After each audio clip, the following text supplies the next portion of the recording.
Omaha's news leader, chronicling the stories and people making a difference in our community. This is KETV Newswatch 7's Chronicle. HIV has the potential now to be eliminated. A medical breakthrough. This was done right here at the University of Nebraska Medical Center. Researchers closing in on a cure. Today, things have changed. The science and technology that could save lives. I didn't know anything about HIV. I knew that, it was something that I couldn't get rid of. And what it means for people living with the virus now. We hope that people will celebrate this as a wonderful thing, but we also want people to be thinking about the important work that is being done for folks who are living with HIV in our world today. You're watching Chronicle, Search for a Cure.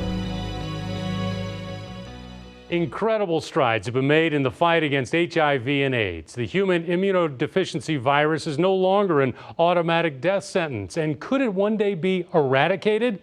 We're a step closer. Thanks for joining us. I'm Rob McCartney. Now, because of a major breakthrough from a team of researchers with the University of Nebraska Medical Center and Temple University, what was once a dream now feels almost like a reality. We never thought, even with the vaccines and the trials for so many years, that HIV could be eliminated. But today, things have changed. And on this edition of Chronicle, we're taking an in-depth look at the new technology developed in Omaha, what it could mean for the metro and for the world for years to come. Plus, we're going to talk with one man living with HIV, the stigma he says the community is working to overcome, and why the need for better access to testing goes beyond city limits. But we want to begin with the lead researcher, is Dr. Howard Gendelman with UNMC's Pharmacology and Experimental Neuroscience Department. Doctor, thanks for joining us.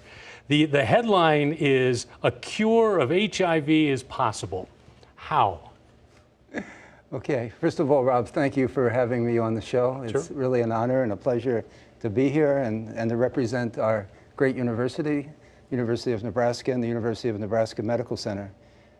We actually moved on separate paths with our collaborations at Temple, or with Temple University. And there were two things that had to happen in order to eliminate HIV. And we were struggling. One part of that puzzle was done here in Omaha. The other part was done in Philadelphia, but we weren't aligned. We weren't together yet. Okay. So the first part was trying to dampen down the virus. The virus grows at an extraordinarily high rate, and it replicates in many tissues. It grows in the lymph nodes, it grows in the spleen, the liver, the brain, it grows in the genitourinary system, and we had to attack multiple sites simultaneously. So we invented, with my colleague Benson Adagwa, we invented a crystal anti-HIV drug right here in Omaha. And we were able to administer it to sites where actually HIV grows. We were the first in the world to do that. We saw great promise in work that we've done in animal model systems, but we were stalled, Rob. We were stalled. Why? Because the virus still continued to grow. No matter how good a system we developed, the replication and the ongoing growth of the virus was still there. It would come back after the drug stopped. Temple University and our colleagues there at the same time developed what's called CRISPR-Cas. And they were able to go into the genome of a human being or an experimental model and clip out HIV as if it was a bad gene using molecular technologies and the new technologies associated with gene delivery. We thought, even when they failed to eradicate all of HIV in their model systems, that maybe if we join forces and use the best and most avid system to dampen down the virus or keep the virus at bay, and then the CRISPR system, the gene excision system, would have less targets to see, less HIV to see. And maybe it would work. Maybe it would work. So we got together, we did that famous first experiment, and we were amazed that the first animal that we tested that had very high levels of HIV growing in all those organ systems was eliminated. And this was in humanized mice, right? What's that? Okay. It's more than a mouthful. So we'll try to put it down together. Just simple for me to understand. So what we do is we go to the obstetrics clinic at our medical center, Right. and we ask our donors, or our mothers who've just given birth, whether they would donate their placenta to medical research. In the placenta is what's called cord blood. It has stem cell and regenerative capacity, and we hurry up with the placenta, we move it to our research laboratory, and we isolate stem cells from the placenta. And then we take a mouse who has a functional loss of their immune system. So we genetically engineer the mouse that it won't reject any graft. And we do essentially a bone marrow transplant from human cord blood cells, stem cells, into a mouse, and we create a humanized mouse in which the mouse has a human immune system, but it's in a mouse. So we're able to work on HIV. Why?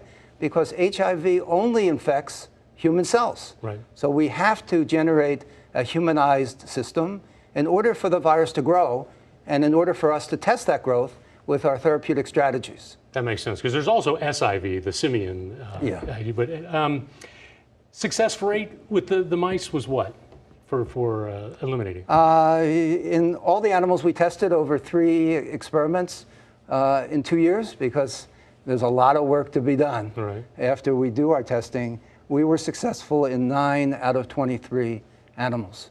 So a little more than a third. Right. Interesting. I remember, I'm old enough, I remember when the HIV/AIDS epidemic was officially declared in the U.S. It was back in, I think it was June of 81. Yeah. You actually, I understand, were an intern in New York City, which was kind of one of the hot spots. What do you remember back then? Well, I remember a lot about that, Rob. In the early days, we would see a great number of patients that would come in, kinds of patients we never saw before.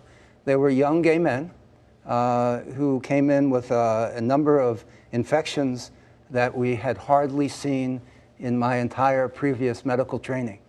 We saw pneumonias, we saw cancers, we saw opportunistic parasitic infections, we saw a cadre of infectious diseases that we had never seen before. And then we saw that their immune system was deteriorating very rapidly. We had no idea what the cause was, why this population was affected, and we were beginning to just sort out the epidemiology, the cause, effect, and the understanding of the disease itself, even before we could find a cause. In that case, the cause was HIV, but this was way before that. Patients would come, I remember like it was yesterday, because they would grab my arm and they said, "Doc, I'm dying. Help me, save me." And I knew we had no clue of what they had and what caused all this.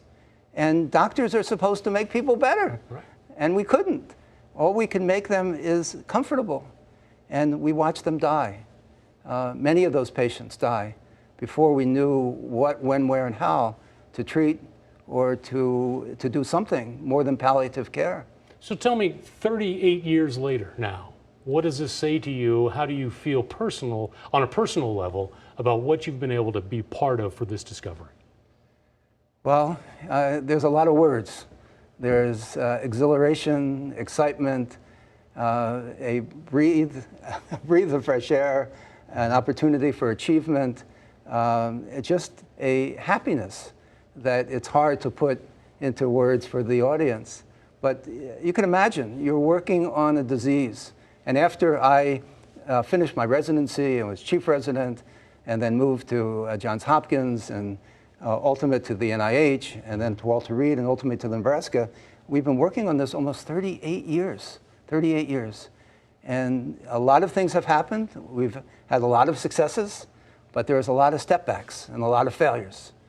So it was almost surreal when we saw the initial experiments that HIV cure was possible. We could never believe that, my goodness, we couldn't even treat this disease.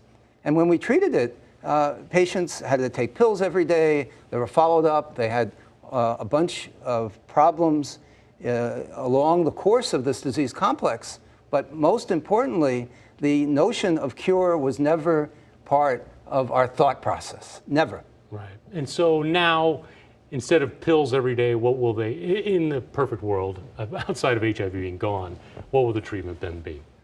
Yeah, so we're looking, Rob, we're looking in a crystal ball because we're not there yet. And in fairness to the readers and the listeners of our work and the program, the cure is not here today.